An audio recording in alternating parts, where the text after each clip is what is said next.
Hi, good afternoon. Right. My name's Paul Lemon. I work for Sky up in Leeds, and the presentation that me and Sarah are going to give you today is talking about our experience of moving a department that was based up in London up into Leeds, mid-transit, mid-delivery. It was a team of about 70 delivery, software engineering delivery team, plus about 30 other UX roles, and so there's a team of about 100 moving up. It really is just our story and our experience. This isn't how you must do it or how you could do it, it's how we made it work. And it did work for us, and we think it's an interesting story. It was certainly something pretty unique in my career, and something I look back on with a lot of pleasure and sort of pride around. But we just wanted to share this and talk it through. So, moving on. Okay. Just brief introduction. Sarah, do you want to? Hello. This is working good. Okay, so I'm Sarah Glanville. I am Scrum Master at Sky, and I work in the online service team, which is basically around like billing and stuff like that for Sky. I actually applied to Sky to work as a tester. I had my testing interview, and at that point I decided that wasn't a step up in my career, because I was a test lead previously for Sky Bet. And during the interview process, I said, do you know what? I don't think I want to be a tester anymore.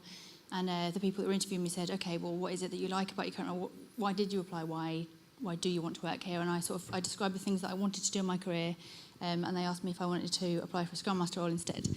So I did, and I'm still here a year and a half later, so it's going really well, and I really enjoy it. Okay. So I'm the head of technology for the online service tribe, so that's the same tribe that Sarah works in.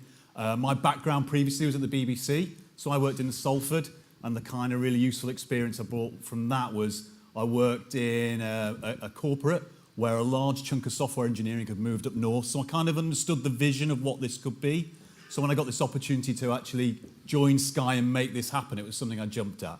And as I say, it was that understanding and seeing of how this could work really helped in that vision piece. So quickly, just a sort of a glossary moment. I've used the word tribe, and I kind of, I think a lot of you in here will have heard the terminology that's used in the Spotify model. Can you just have a quick show of hands who's heard this kind of Spotify model tribe? Awesome. Okay, so that's really good news. We use that a lot, more as terminology. It's not hard and fast working in exactly the same way that the Spotify video puts together. A lot of that comes through in what we do. But it's as a terminology across the site, it's really useful. So we'll continue to use those terms throughout the presentation. Okay, so sort of to give you some background, this is our new offices in Leeds, at Leeds Dock. There's now about 400 people there. So it's kind of like rewind to sort of January 2015 when we both joined. We were the first team to start this transition, and the reason Sky wanted to do this was just all about growth and investment in digital. So digital covers a wide range of the sort of Sky service to its customers, from streaming video, from e-commerce, from servicing, from internal apps. And the thirst for this, like I'm sure in many of your companies, is just growing and growing, and they needed to expand. So that's sort of like why move some of the departments out of London. It was to give the other teams room to grow down there. Why Leeds? Sky already had quite a significant presence in Leeds. Sky Bet was based there, and the entire Sky Sports website was delivered out of Leeds. So they looked at that and knew they had a place that had the talent pool, and there was a lot of research and diligence that went on around travel areas. Can this scale up and grow this? So we were sort of part of the kind of first wave. It was the first team to move up. So we were under, a little bit of pressure to make this work, because Sky had a bigger ambition. But also there was no kind of solution for this. No one knew how to do it. So we ran it very much in a kind of lean startup and using the kind of agile principles and methodology, not for software delivery, but for the transition. So we had stand-ups. We broke this down into epics and stories and moved through it. We had some constraints, though. And these weren't easy constraints. They wanted to do this within 3 to 4 months. The actual team who were working on this area on online service in London were already committed into the next set of projects. And their minds had shifted as well. They understood that they were moving on, and so they were all keen to move on, so time was ticking in that respect. We also had a number of really key deliverables in flight. So this wasn't stop, hand it over, start again. It had to go mid-flight. So we were doing things like Sky Q. So Sky has just released its biggest new product release to its customers in about 8 years, and we were mid in the digital support process for that, and there were a lot of projects going on at the same time. So, we had some really difficult constraints. And the way we started to approach that was to look at this. So from the tribe level, we had 10 squads. How do we approach this on the squad and break that down into a series of tasks? And what Sarah's going to do now is just take you through kind of the transition story for an individual squad. D1. Big Brother reference lost on the room. Okay, so day one, I started in the team. My squad, I already had a product owner, I had a BA, and I had me, and that was it in Leeds. We had plans, I think, so some people were due to start in the near future, so we had some developers and we had some testers due to start, but they hadn't actually started yet, so we had a fully running team, a version of our team down in London, and then we had the three of us up in Leeds. So what do you do? So we went down to London, we spent some time with the teams, we mirrored them, we came up with a plan with them. So we already had the plan of who was leaving when, so a lot of the developers were being moved off onto other projects down in London, or the contracts were ending. We came up with that plan of when people were leaving and when people were starting with the London people. We came up with at what point are there going to be more people in Leeds than in London, and we sort of drew a line in our plan at that point and said, at this point, the balance of power is going to move to Leeds. So we're going to start running it from Leeds, we're going to start running stand-ups from Leeds, etc. And before that point, we mirrored everything. So we copied their whiteboard down to the handwriting. So all the same cards were on the board, all the same columns, both in London and Leeds. We'd dial into their stand-up, and then after that balance of power happened, they'd dial into our stand-up until eventually they all rolled off, and it was ours. Okay. This is the actual team as they were. A lot of them are in sort of slightly different teams in Sky now. As you can see, they're a happy bunch. This slide is kind of representing the kind of people that we needed to do the transition. So obviously, if you're building a team, the skill sets are important. Being able to code really helped with being a developer. But it was also the type of person that we needed. So as I said, when I first started in the team, there was just a BA, a product owner, and me. So as people started, they kind of needed to fill other people's boots that hadn't started yet. We had to transition all of the roles. So some of the developers that started early had to do testing, or they had to fill in for sort of various functions that we hadn't hired for yet. So they had to be flexible. They also had to be willing to work the way the London team worked. So we didn't want to upset anyone in London. They'd been working on these products, and they've been doing a really, really good job. And we didn't want to come in and just trample over everything and say, well, just chuck that away. We're going to do this a different way. So we wanted to be very delicate around how we treated them, and sort of build that trust with them so that they knew that we weren't going to ruin what they were doing. So it was really important that the people that we hired could work in a way that they're not particularly comfortable with, but with the patience and foresight that once we roll everyone off, that's our kind of light at the end of the tunnel. So I guess in any delivery, you've got the unchangeable quality level, and that's about the people. So this was, we had a time constraint, we had delivery, but the quality that we could not compromise was hiring the right people. And starting off with the London team and what they did, they built this was their baby. They'd spent 3 years making it this way, and now they're handing it over to strangers. So Sarah said, on the ground level, building that trust of starting those relationships and knowing that what they were passing on was going to be looked after, and we understood the reason behind things, then gave us a position to start looking at the recruitment. So recruitment started with the London team hiring, and they hired very much in the frame of mind as they would hire for kind of evolutionary growth or attrition. So as they started to fill very specific holes, they were looking for very niche skill sets that may not be available in the market or might not bring the right behaviours, and they were also recruiting for people who drop into mature teams. So as we got to know them, what we started to get under the skin was not just the technologies, and that provided its own challenges, but what it was as a core, end-to-end developers, solid software code, and then it was the behavioural things. So we spent a lot of time on our interview process, and we kind of came up with what we called the Agile sandwich, which was the interview kind of topped and tailed with the bread, which was about behavioural about understanding of Agile, but about collaboration and communication, how people dealt with conflict. And that really paid dividends because, as you said, it was all about the relationships with the team who were handing over, and the smoother we could do that and the better we could communicate, the more successful we were. And it worked really well. So the other part of the kind of cookie cutter was that some of the there was a myriad of technologies in use in the team. They had highly autonomous squads that all made their own technology selections. So kind of my first experience, I sat down with each squad and talked to them, and they kind of go, well, we use this framework, we use this language, it's brilliant, it does everything. Over there, and they were talking about people who were just here, who were their friends who they sat and had lunch with. What they use is wrong.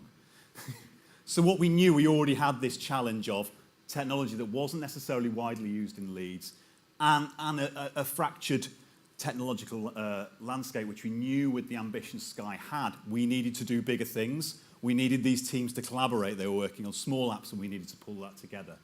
So again, getting to the heart of what was good about developers and getting buy-in from the London team who were still helping us with the interview process was a big landmark, and that started to help us really ramp up the team and work really hard with the the recruiters who we had internally. Okay. The whiteboard. This, I like to keep this as a memory. This was the whiteboard from London, and it worked really, really well for their team. And this, to me, represents how personal the whiteboard is and your ways of working in your team. I'm presuming that, like, most people here work off a whiteboard or a board or something similar. And like I say, this worked really, really well for the London team. But as far as the new Leeds team were concerned, the best thing about this board was the Lego avatars. That's a bad sign. So it had three blocked sections. This is where cards went to die, because I asked them why these weren't on the board, and they said it's because they took too long to talk about and stand up, so they put them down there so that they could forget about them. So that was one of the first things we changed. While we were going through this process, we actually had a retrospective that I called the fairy retrospective, which I can tell from the look on your faces. It was good. Mm-hmm. Everyone really enjoyed it, but mostly because I made fairy cakes. But you had to make a wish to the Sky Fairy on a post-it note, because you can't have retro without post-it notes. And then you had to write down, so over the weekend, the Sky Fairy comes and grants your wish. So Monday morning, what has changed? And for a lot of people, this spurred the conversation around ways of working, what we wanted to do differently, what we liked about what we currently had. And the whiteboard was like our first step in that. So like, what do you change? The constraint of we are delivering means there's not a lot you can change. And some of that's inevitably going to happen, like Sarah says, once the team get on board and take that. But there was stuff that was being fed back as I went round and started to talk to business stakeholders and to the actual squads themselves. There were things they were aware of that didn't work. So back to the Spotify model, one of the things that they did is they broken up into squads, but all the line management went through Scrum Masters, and that had started to really enhance that feeling of siloed behaviour. They didn't really have much contact outside of their squads, so the first thing we did was implemented chapters. So we did that in mid-flow. And then a lot of the other stuff we started to bank up about what we change. Let me just move on. So we knew we had a fragmented tech stack. So as I alluded to earlier, we had some problems. So what we found was there was a lot of Ruby in this team. Within Leeds, there's not a huge Ruby community. In fact, one of the earliest things we started to do was go out and engage with the local development communities. And we went to the Ruby meetup, and there were 4 people there. So we knew we had a challenge. And by continually engaging with the community and talking what we were doing and working hard with the recruitment team, we put on events and invited the community in, and that worked really well, but it wasn't going to get us to the 70. So what we then did was we ran a boot camp. And so we started to change the behaviour developers. We talked about the future, which is going to be multi-language. I'm a big advocate of developers who work in multiple languages, or have, not necessarily at the same time, but who are able to work in multiple languages, because it really improves their skill set and their flexibility. So we brought in good developers, and we worked hard on understanding what good developers were, and we ran a Ruby boot camp. We brought a number of Ruby experts who could work in parallel, and they took them through a series of program exercises till they were ready to work on production code. The other thing one of the things that was really interesting for us as a team is we came together and none of us had worked in an environment where pairing was absolutely the norm, where it was prescribed. So this was what they've been doing in London, and that was an interesting thing because, from all of our experience, this isn't something we'd seen. And, out of respect and trust what they're doing, we went with it. And it was a huge learning curve for us all. It was an absolutely massive benefit. So in this kind of handover environment, it's absolutely the perfect tool. Absolutely. We had, engineers who join, and they said within days, they will be cutting code and releasing it immediately. And that was because of the pairing environment. So the knowledge transfer within the squads and from site to site worked absolutely perfectly. We've kind of evolved that now, and previously it had been a rule for every ticket that went through the board, the team would pair. And now what we do is we advocate that as a tool, and that's around the engineers who make that choice on a pragmatic basis of what actually the ticket they're working on. The other thing that that helped us think about what change to make and still really informs the decisions we make today as a department's going forward, and it's almost a year on since we delivered this, is getting to know the history. The shape of something's really easy to navigate when you first arrive. Why are the squads organised in this way? But getting to know the history of why that has done has really helped us, informed us. So spending time kind of building up the knowledge and the relationships that you can still go back still sort of informs the decisions we make day to day around projects. Highs and lows. So there's me. I'd like a replica of that with green sunglasses later on, if possible. You can all help. So the highs for me of being part of that transition were the people and the relationships that we built during that. So I think the amount of time that we spent down in London together was a lot. We'd spend sort of maybe 3 days down there a week initially.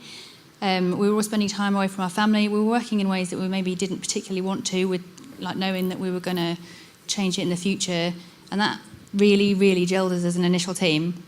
And we're all still really, really close now. And even though people have sort of moved to other teams to help transition them up, that kind of first group are all still really good friends, and it's a really nice thing.